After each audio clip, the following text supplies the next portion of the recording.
Good morning, this is Ray, the refrigeration guy with Coast to Coast Refrigeration. We're going to head over to the shop and work on a 5F compressor. Basically what we're going to do today is show you how to pull a vacuum and check the valves, pressure test it first obviously, and with dry nitrogen, and check the valves in the compressor to see that the compressor is worthy of going on the market. We've already taken the compressor and sanding it down with a wire brush and repainted it. It was in very good shape and it was operational before it was pulled out of the boat that it was in on a commercial fishing boat. The guy upgraded to a larger system with a bigger compressor and had no need for this one, didn't know what to do with it. So follow along with me today and we'll learn how to pressurize, vacuum, and test a 5F30 compressor. Okay guys, this is Ray again, the refrigeration guy. We are looking at a 5F30 compressor. We're going to bench check this today, show you how that works out. It's already been cleaned up and painted, welded off just these little stubs so we would have some way of pulling a vacuum and pressurizing the unit. We'll be using the fill piece gauges.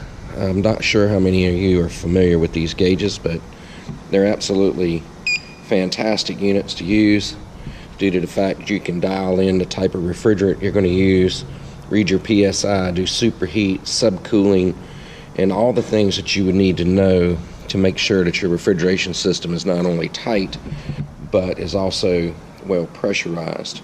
So let's go ahead and connect up our lines.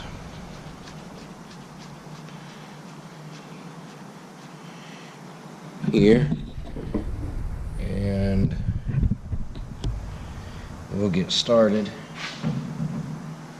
with our pressure test. I like to put about 100 psi on these compressors just to be sure that all the seals and everything on the compressor is fine. Again, this compressor came out of a working refrigeration system the guy upgraded. Doesn't necessarily need this anymore. I'm hooked up to dry nitrogen. I'm going to add some pressure here to the system. Hopefully I got all these stubs welded off. I'll get about 100 pounds in here and see how this works out.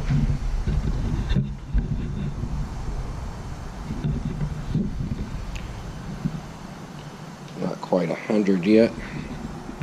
Got our regulator set at 100. We'll crank it up just a little bit so we can get that 100 psi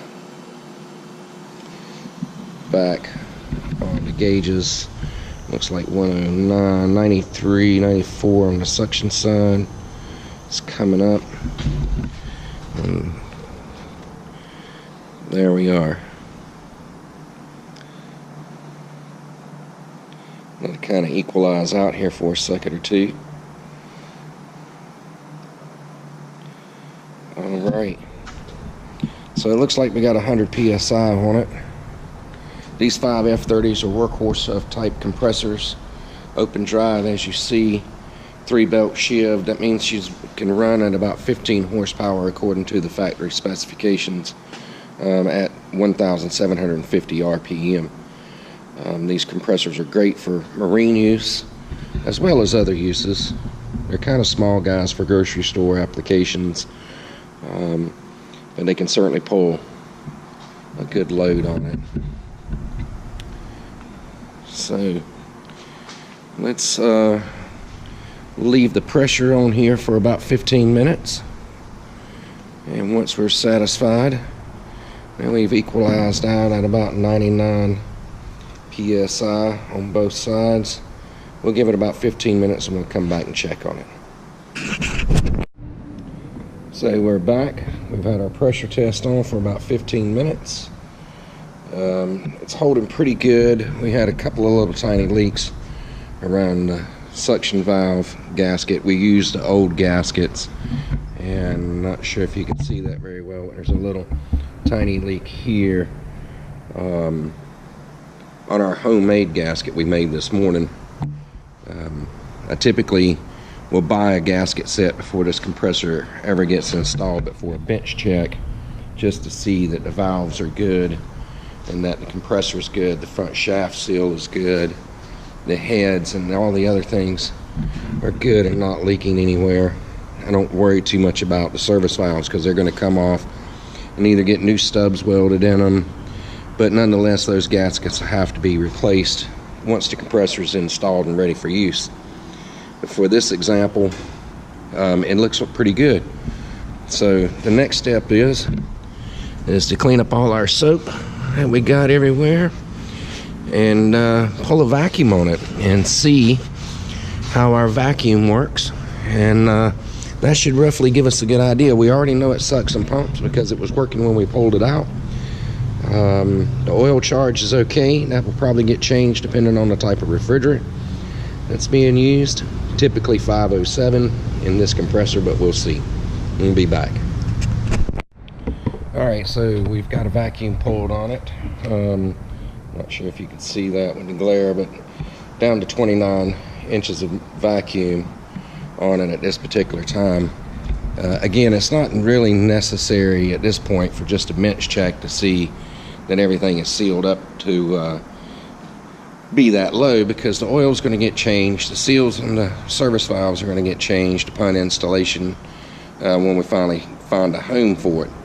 The main important thing is that the shaft seal doesn't leak.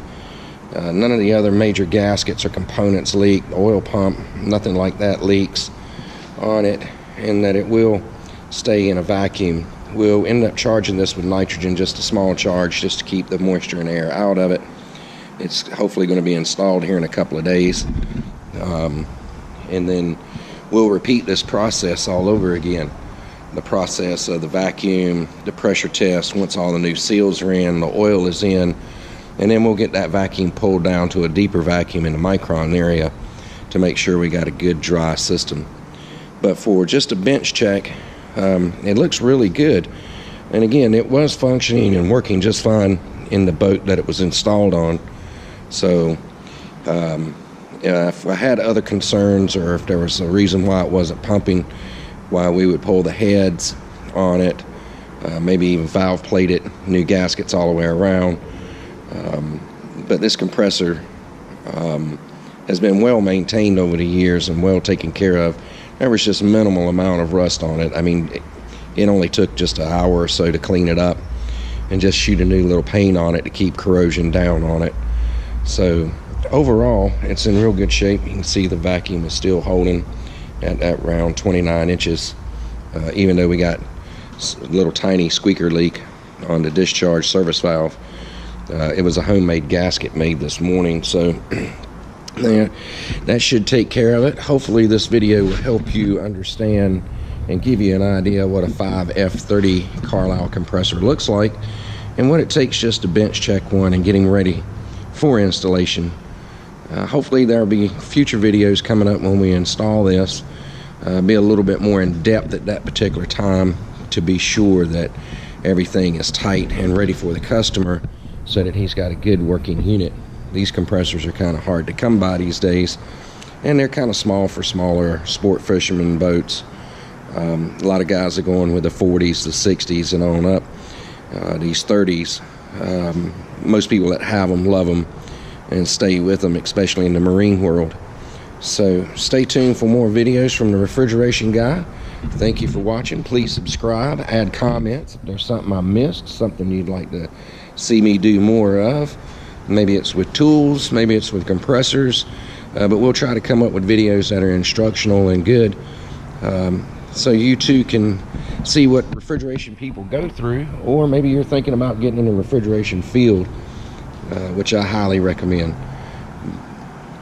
And that's all we have for today. Thank you.